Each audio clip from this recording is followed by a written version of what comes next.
7 वाजेच्या नंतर, म्हणजे याचा अर्थ असा आला ही वेळ झाली. आता 7 वाजेच्या नंतर बघा वाक्यात उपयोग कसा होईल? द गेस्ट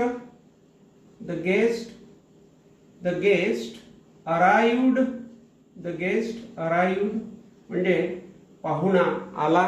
अराइव्ड त्याचं आगमन झालं, तो आला. The guest arrived after 7 o'clock. After 7 o'clock in the evening. in the evening. बघा लक्षात घ्या. बघा लक्षात घ्या. इन द इव्हिनिंग म्हणजे संध्याकाळी. आफ्टर 7 o'clock म्हणजे 7 वाजेच्या नंतर. द गेस्ट म्हणजे पाहुणा, तो पाहुणा. अराइव्ड म्हणजे आला. असा या ठिकाणी आपल्याला अर्थ काढता येईल. म्हणजे